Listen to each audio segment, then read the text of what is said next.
Sa ngalan ng Ama at ng Anak at ng Espiritu Santo. Amen.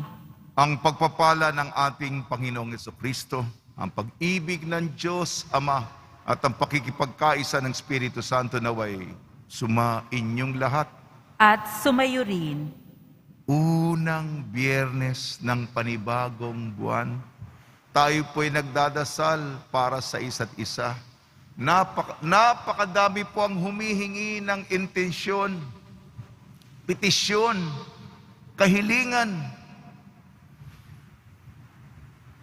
Hindi lamang iniisip natin sarili natin, isipin natin yung katabi natin, kapwa natin, yung mga sumusubaybay sa pamamagitan ng social media, kung gaano natin pinapahalagahan ang ating pakikiusap sa Kanya.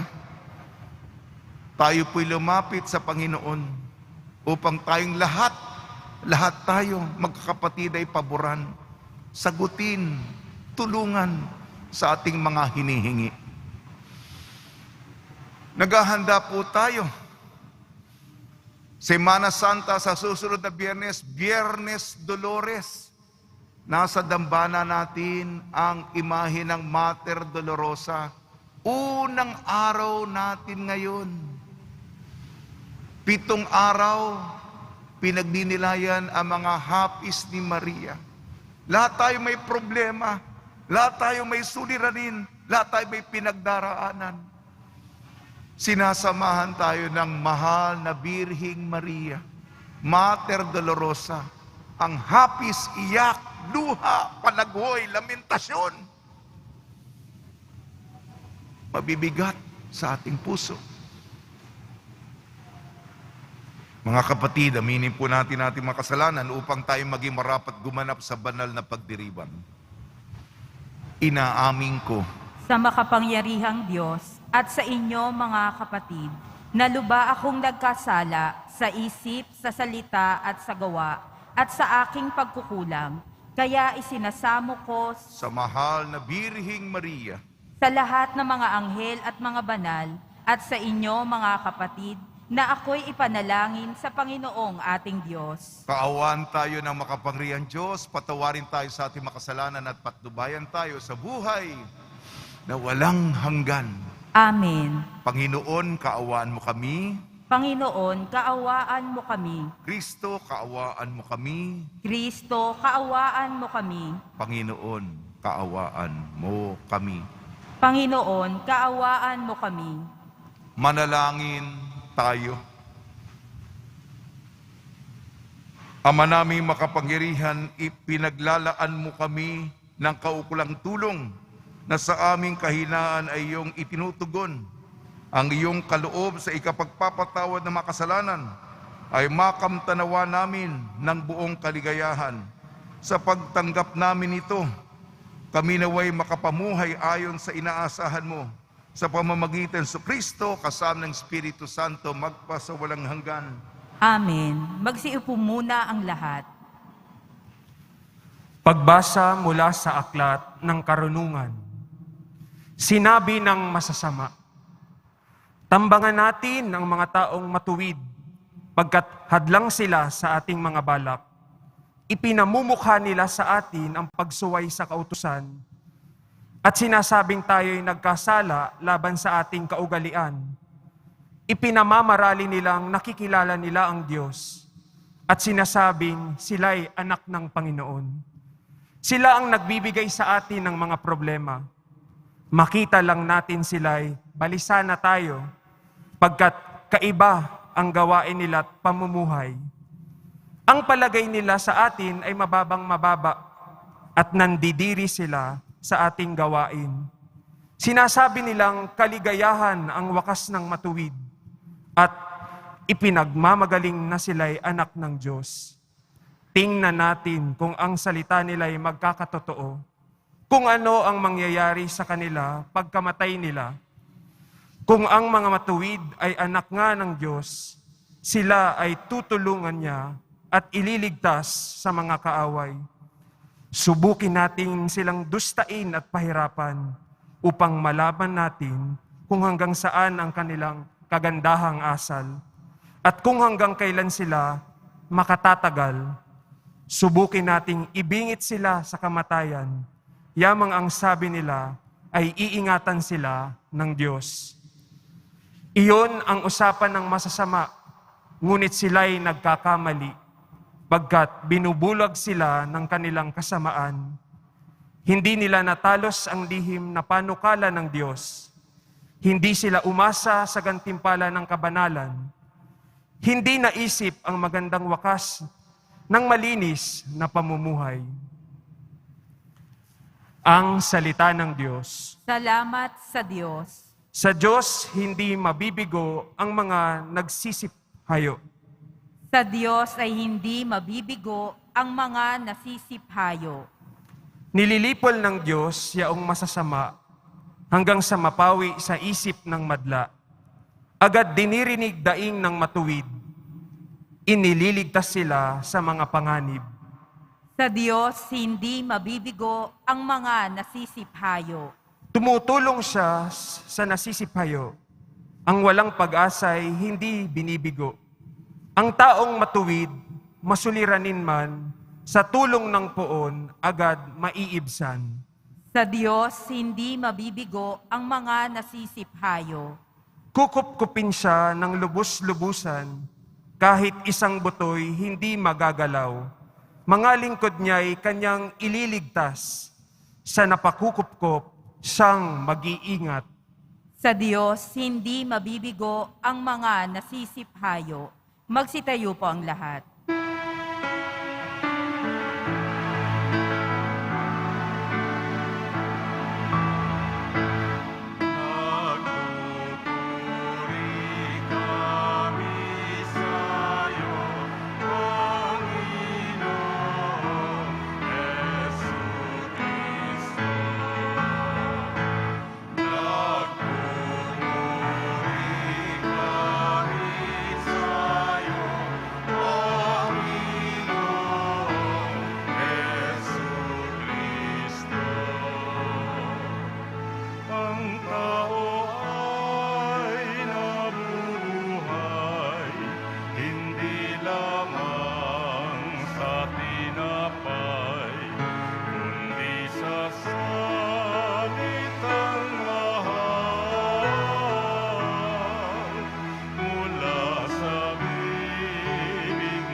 Sumainyo ang Panginoon. At sumayo rin. Ang mabuting balita ng Panginoon ayon kay San Juan. Papuri sa iyo, Panginoon. Noong panahong iyon, nilibot ni Jesus ang Galilea. Iniwasan niya ang Judea sapagkat ibig siyang patayin ng mga Hudyo roon. Nalapit na mga pista ng mga tolda, isang pista ng mga Hudyo.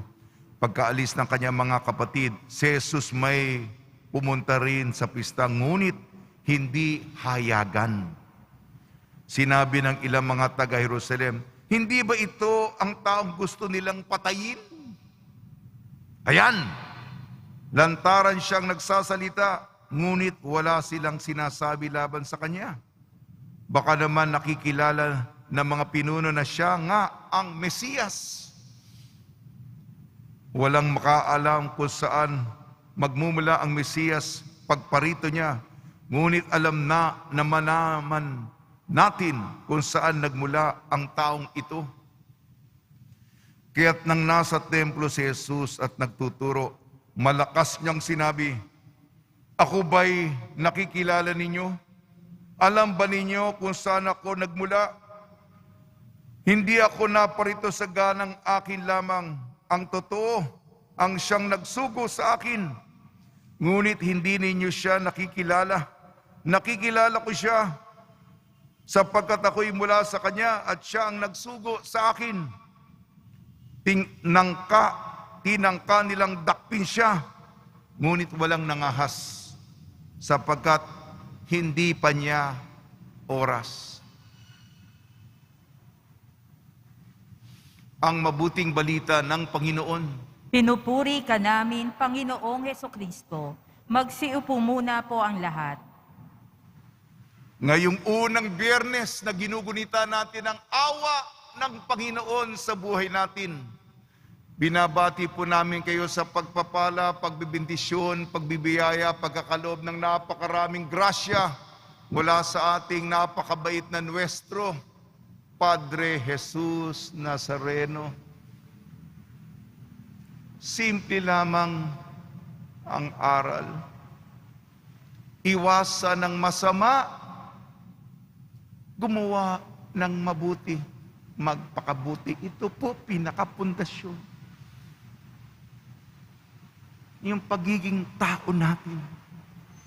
Ang ating mga pagbasa at ang ibang karunungan, unang pagbasa, Ebanghelyo ayon kay San Juan. May plano ng patayin si Jesus. Ipapapatay na si Jesus. Nakatakda na. Nakaplano na. Nakalatag na. Buo na yung mga isip na mga nagsasabuatan upang murder. Ipapatay ang Panginoon. Ano, ayon sa aklat ng karunungan, ano ang takbo ng isip ng masama? Ang taong mabuti, gusto niya yung tapos, yung konklusyon ng kanyang buhay, banal, sapagkat iisa lamang ang buhay mo. Meron kang objektibo, meron kang layunin. Maging kalugod-lugod ka sa Kanya. Yan ang takbo ng isip ng nagpapakabait. At nagtatrabaho siya para sa gantimpala. Buhay na walang hanggan. Hindi ganito mag-isip yung taong masama. Madumi, maitim. Mag-isip, naiinggit sa mga mabubuti. Ay, tignan nga natin. Itong mabuti, pataas-taas pa ng kamay, padasal-dasal pa, pinupuri. Tingnan natin kung tutulungan siya ng kanyang Diyos. Sige nga. Yan ang iniisip. Pahirapan natin. Subukin natin. Tingnan natin kung tatawagin niya yung kanyang Diyos. Maniniwala pa sa Diyos. O mapupunta sa kampo natin. Ganyan po mag-isip. Sa ating Ebanghelyo ayon kay San Juan, yun nga, desidido na silang patayin si Jesus. Sabi niya, ito na, hindi ba ito yung taong gusto nilang papatayin? Si Jesus hayagan na sa templo sa Jerusalem. Ako po'y nagmula sa Kanya. Ang tawag niya sa Diyos Ama, ang totoo. Katotohanan. Sa Kanya ako nanggaling. Sa Kanya ako nagmula. Siya nagsugo sa akin. Kaya hindi ito matanggap ng mga kaaway, mga kalaban ni Jesus. Kaya papatayin na siya. Papatayin. Alam niyo ba? Ako po, sasabihin ko na po yung kahinaan ko. Hindi po ako perpekto. Hindi ako nagmamalinis. Meron din akong kasalanan. Pero hindi po ako, may kasalanan din ako, pero hingi ako ng tulong sa mga kanina nagsaliksik ako. Dalawang aking mga hiningi ng tulong sa kalaliman ng masama. Una, kasi kasama ko si Father Earl Allison, isa sa mga asistente natin, isa sa mga parochial vicar. Tuwing Sabado nag-aaral kami kay Dante Alighieri. Nandun kami sa impyerno. Impyerno. Alam niyo po yung impyerno, para sa mga taong gumawa ng masama, mga kasalanang mortal. Nung namatay, may kasalanang mabigat, mortal. Meron pong 9 bilog Habang pababa ka, paggrabe ng paggrabe ang kasalanan. At ang pinakagrabe, ang kasalanan mo, kaya umiiwas po tayo, ako po. Matanda na po ako, ayoko na po makasakit ng damdamin. Sasadyain mong sakta ng kapwa-tao mo.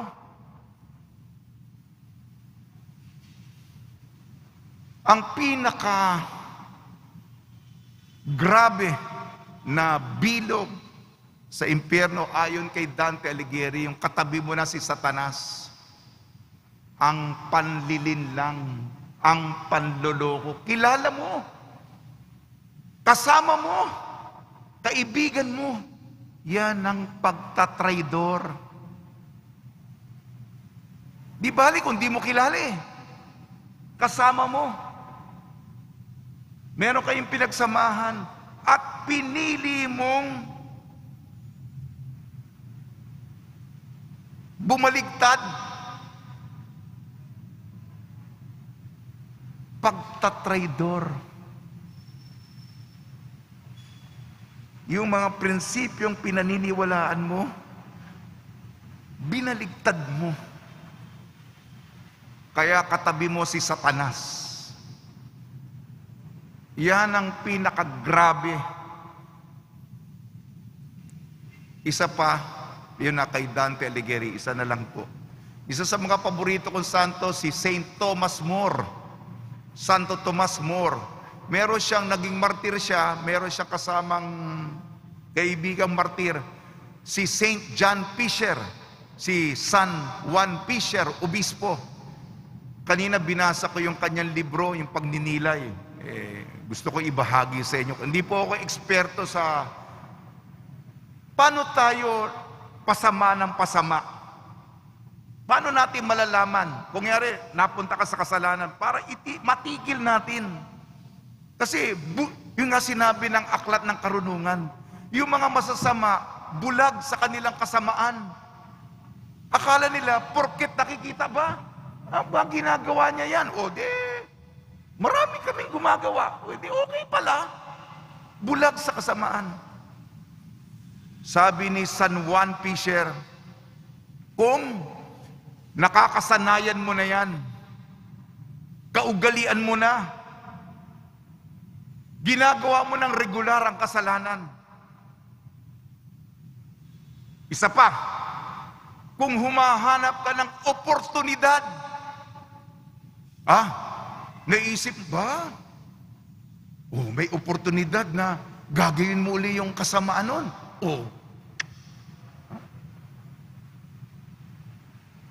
Alam mo, gumagrabe ka. May mas grabe, kung nagyayabang ka na. Sinasabi mo na, nagyayabang ka na sa ginawa mong masama.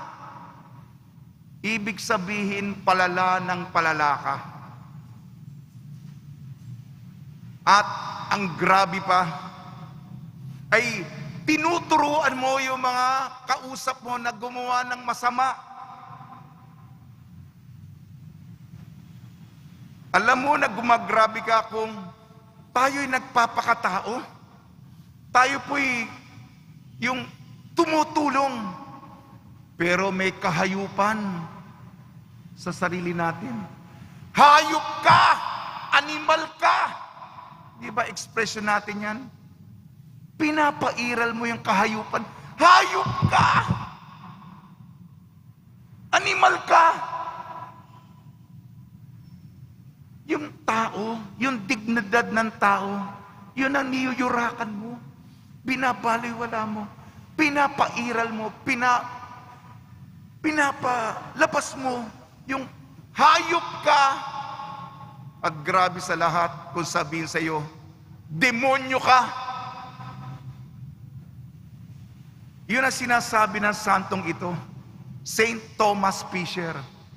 Kung yung pinaka-natura, kung yung pinaka-substansya ng demonyo ay ikaw na, sabihin ng kapwa sa iyo, demonyo ka. Narinig niyo na ba yun? Mga Pilipino tayo. Doon ka na napunta. At yung balon nun, hindi ka na, kasi mahirap na, kasi habang mababaw pa, makakatakas ka pa. Pero kung nandun ka na, pinili mo sa pinakakalaliman ng balon, mahirap na. O yun lang po mga kapatid. Kasi yung ating salita ng Diyos tungkol sa kasamaan. Umiwas sa masama. At kung gumawa tayo ng masama, mangumpisal kagad. Huwag na natin palalain pa ang mga kapatid. Ang alam ko lang sa kasamaan, sasaktan natin, sisirain natin, bubawagin natin, tutumbahin natin. Marami na nga ako nakikita luha sa inyo. Karamihan ng mga luha natin, kagagawa ng kasamaan ng tao. Inhustisya. Tayo biktima ng kasamaan ng iba. Pwede ba? Pakikita mo na sa mga mukha.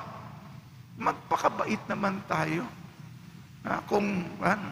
Kung masama tayo, itigilan na natin. Marami na mga luha. Bumabalik ako sa Birhen. Unang araw po natin, naghahanda tayo sa Biyernes Dolores. Yung Biyernes Dolores, yung Biyernes bago yung Semana Santa.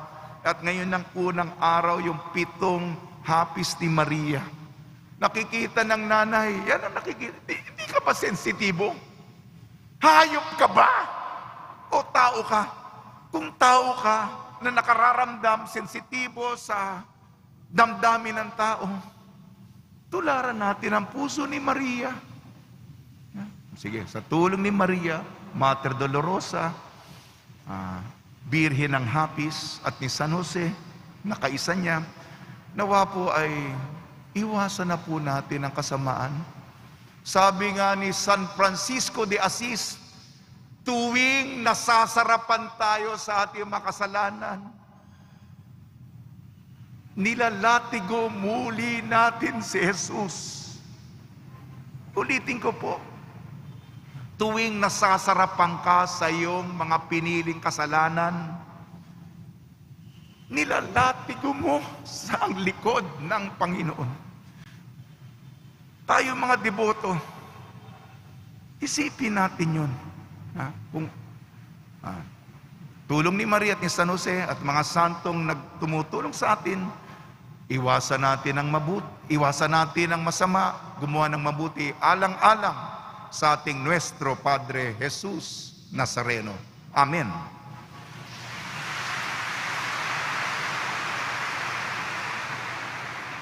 Magsitayo na po ang lahat. Minamahal ko mga kapatid, sa ating paglalakbay sa buhay, idalangin natin na pagkalooban tayo ng tapang na magsalita at magsikap para sa katotohanan. Tugon po natin, Panginoon, palakasin mo kami sa iyong katotohanan. Panginoon, palakasin mo kami sa iyong katotohanan. Ang mga kasapi ng simbahan, naway magsikap na palaganapin ang mabuting balita ni Jesus sa buong mundo. Manalangin tayo. Panginoon, palakasin mo kami sa iyong katotohanan. Sa pamamagitan ng pagninilay sa pagpapakasakit ni Jesus sa krus, ang mga taong hindi sumasampalataya, naway manampalataya. Manalangin tayo. Panginoon, palakasin mo kami sa iyong katotohanan. Tayo nawa ay magkaroon ng kapayapaan sa isa't isa. Manalangin tayo. Panginoon, palakasin mo kami sa iyong katotohanan. Ang mga may sakit at mga dukha, naway maranasan ang nagpapagaling at mapagmahal na presensya ni Kristo. Manalangin tayo. Panginoon, palakasin mo kami sa iyong katotohanan. Ama naming nasa langit, isinugo mo ang iyong anak upang magpakasakit para sa amin. Loobin mo sa pamamagitan ng aming pananampalataya sa Kanya. Hiniling namin sa pamamagitan ni Kristo ng aming Panginoon. Amen. Magsiupo muna ang lahat.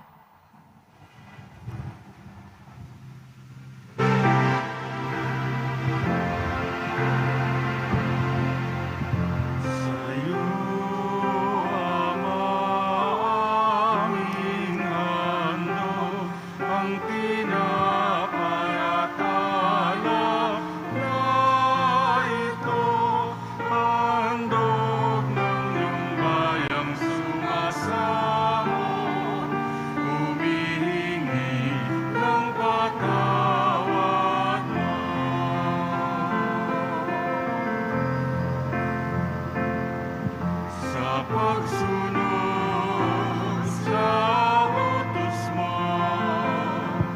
Nalulugod akong langis, di masukat ang ganap ko,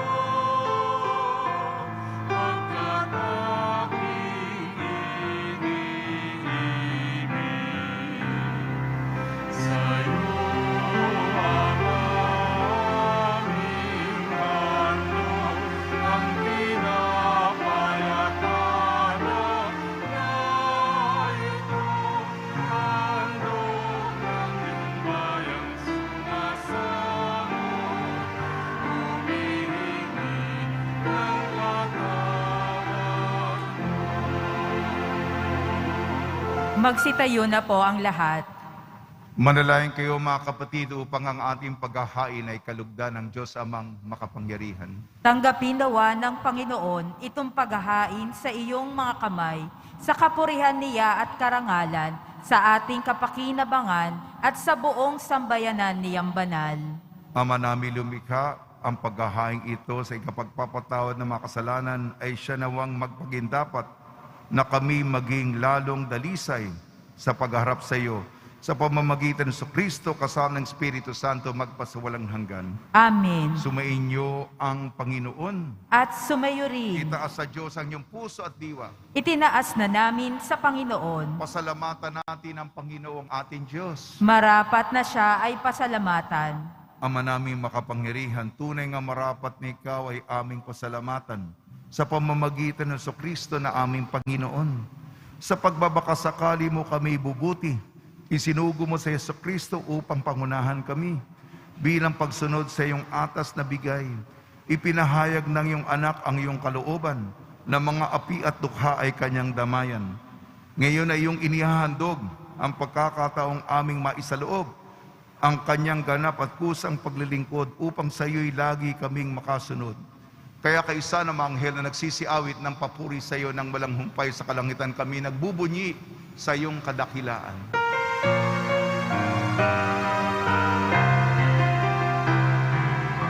Santo, Santo, Santo, Panginoong Diyos ng mga hukbo,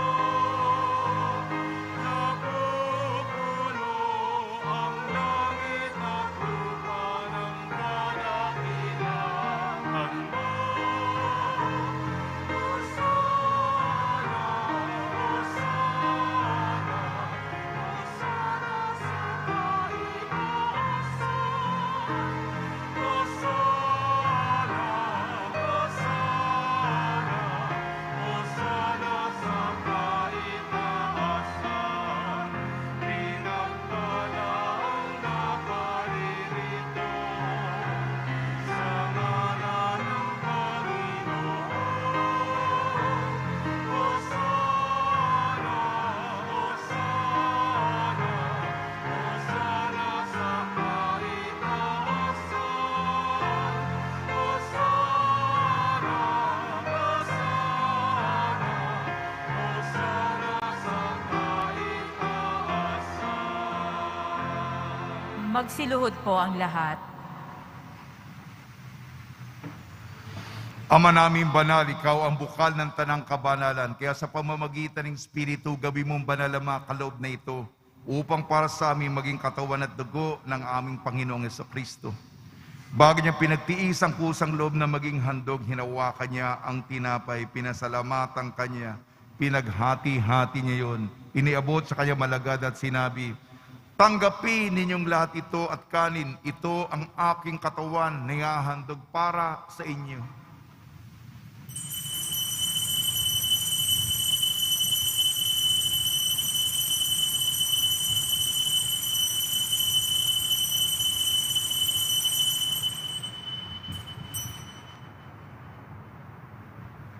Gayon din naman nung matapos ang hapunan, hinawakan niya ang kalis, muli kanyang pinasalamatan. Iniabot niya ang kalis sa kanyang malagad at sinabi, "Tanggapin ninyong lahat ito at inumin. Ito ang kalis ng aking dugo, ng bago at walang hanggan tipan. Aking dugo na ibubuhos para sa inyo at para sa lahat. Sa kapagpapatawad ng mga kasalanan, gawin ninyo ito sa pag-alala sa akin.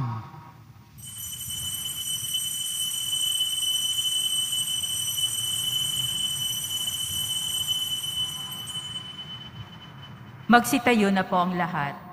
Ipagbunyi natin ang misteryo ng pananampalataya. Si Kristo'y namatay, si Kristo'y nabuhay, si Kristo'y babalik sa wakas ng panahon. Ang mga ginagawa namin ngayon ang pag-alala sa pagkamatay at muling pagkabuhay ng iyong anak. Kaya't iniaalay namin sa iyong tinapay na nagbibigay buhay at ang kalis na nagkakaloob ng kaligtasan. Kami nagpapasalamat dahil kami minarapat at tumayo sa harap mo para maglingkod sa iyo. Isinasamo namin kami magsasalo-salo sa katawan at dugo ni Kristo ay mabuklod sa pagkakaisa sa pamamagitan ng Espiritu Santo. Amalingapin mo yung simbahang laganap sa buong daigdig. Puspusin mo kami sa pag-ibig kaysa ni Francisco, naming Papa, at ni Jose, naming Obispo at ng Tanang Kaparian. Alalahanin mo rin ang mga kapatid namin na himlay na may pag-asang sila'y muling mabubuhay, gayon din ang lahat ng mga pumanaw. Kaawan mo sila at patuloyin sa iyong kaliwanagan. Kaawan mo at pagidapating kaming lahat na makasalo sa iyong buhay na walang wakas kaysa ng mahal na Birhing Maria na Ina ng Diyos, Mater Dolorosa, ng kabiyak na puso niyang si San Jose kaysa ng mga apostol, ni San Juan Bautista, at lahat ng mga banal na namuhay dito sa daigdig ng kalugod-lugod sa iyo. May pagdiwang nawa namin ang pagpupuri sa ikararangal mo sa pamamagitan ng anak na aming Panginoong Heso Kristo. Sa pamamagitan ni Kristo, kasama niya at sa Kanya ang lahat ng parangal at papuri ay sa iyo, Diyos amang makapangyarihan kasama ng Espiritu Santo, magpa sa walang hanggan.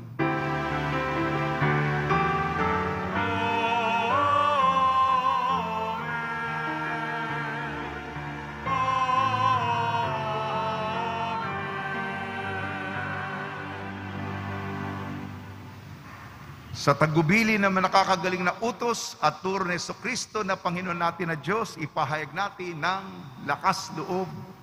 Ama namin, sumasalangit ka, sambahin ang ngalan mo, mapasa amin ang kaharian mo, sundin ang loob mo dito sa lupa para nang sa langit. Bigyan mo kami ngayon ng aming kakanin sa araw-araw at patawarin mo kami sa aming mga sala, para ng pagpapatawad namin sa nagkakasala sa amin. At huwag mo kaming ipahintulot sa tukso at iadya mo kami sa lahat ng masama. Hinihiling namin kami iadya sa lahat ng masama. Pagkalooban ng kapayapaan, araw-araw iligtas sa kasalanan at ilayo sa lahat ng kapahamakan. Samantalang aming pinananabikan ang dakilang araw ng pagpapahayag ng tagapagligtas naming si Jesucristo. Sapagkat iyo ang kaharian at ang kapangyarihan at ang kapurihan, magpakailanman. Amen. Panginoon Kristo, sinabi mo sa iyong mga apostol, kapayapaan, iniiwan ko sa inyong aking kapayapaan, ibinibigay ko sa inyo. Tungyan mo ng aming pananampalataya at huwag ang aming mga pagkakasala. At pagkalooban mo kami na kapayapaan at pagkakaisa yun sa iyong kalooban, kasama ng Espiritu Santo, magpasawalang hanggan. Amen. Mga kapatid, mga kaibigan, sumainyo po ang kapayapaan ng ating Panginoon. At sumayo rin. Magbigayan po tayo ng kapayapaan sa isa't isa. Kordero ng Diyos na nag-aalis ng mga kasalanan ng sanlibutan, maawa ka sa amin. Kordero ng Diyos na nag-aalis ng mga kasalanan ng sanlibutan, maawa ka sa amin. Kordero ng Diyos na nag-aalis ng mga kasalanan ng sanlibutan, ipagkaloob mo sa amin ang kapayapaan. Magsiluhod po ang lahat.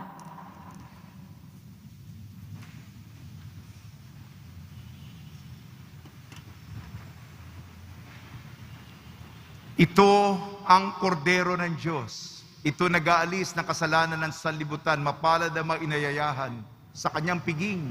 Panginoon, hindi ako karapat-dapat na magpatuloy sa iyo, ngunit sa isang salita mo lamang ay gagaling na ako.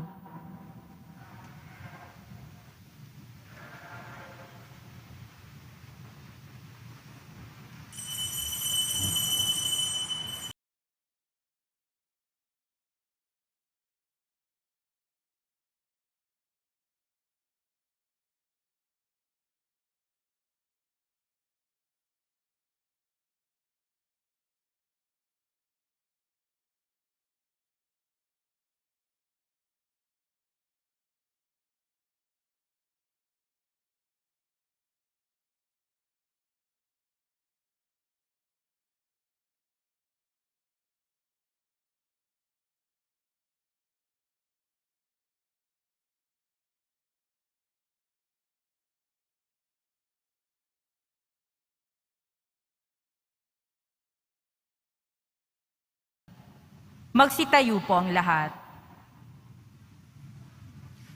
Manalangin tayo. Ama naming mapagmahal, kaming mga nakinabang ay loobin mong bumagtas mula sa dati naming pagsuway na aming tinatalikdan.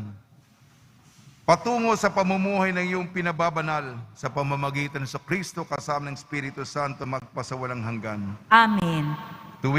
Ngayon po ay Biyernes ng Kwaresma, tuwing dinadasal ang panalangin kay Kristong nakapako sa krus, pinagkakalooban po tayo ng inang simbahan ng isang indulhensyang plenarya. Mangyari magsiluhod po tayo at pagnilayan natin si Jesus na nakapako sa krus. Tunghayan mo akong naninikluhod sa iyong harapan, Jesus na butihin at katamis-tamisan. At ako ay dumadalangin at nakikiusap nang may maalab na kalooban upang loobin mo sa aking puso ang buhay na buhay kong madabang nakatitik ang pananampalataya, pag-asa at pag-ibig at ang wagas na pagsisisi sa aking mga kasalanan at ang matatag na pasyang magbagong buhay. Samantalang nababagbag ang aking loob at nalulungkot ako sa pag-iisip at pagsasalob ng iyong 5 mga sugat habang aking binabakas ang pangungusap na iyong inilagay sa bibig ni David na propeta mo para kanyang maipahayag tungkol sa iyo, Jesus na butihin. Mga kamay at paa ko'y pawang binutasan. Ang mga buto ng katawan ko sa masid ay mabibilang. Mangyaring tumayo na po tayo. Pagbabasbas sa mga deboto ng kanilang mga kahilingan at dasalan, mahal na pong Jesus Nazareno, inayag mo sa pamamagitan ng krus ang walang maliw na pag-ibig ng Diyos sa sangkatauhan. Pakinggan mo kailingan niyo ang nagsusumamo sa iyo. Makamtanawa nila ang iyong katugunan at tanggapin ang kasagutan na may utang na loob na tinatanaw. Basbasan din po ninyo mga daladala nila mga imahin at dasalan. Sa pamamagitan ng bendisyon nito naway maala nila ang mga pangakon sa binyag na ikaw ibig at paglilingkuran bilang Panginoon magpasawalang hanggan. Amen. Inyo ang Panginoon At sumayo rin. at pagpalain kayo ng makapangyarihan Diyos, Ama, Anak at Espiritu Santo. Amen. Taglayin po ninyo sa inyong pag-alis ang kapayapaan ni Jesu Kristo. Salamat sa Diyos.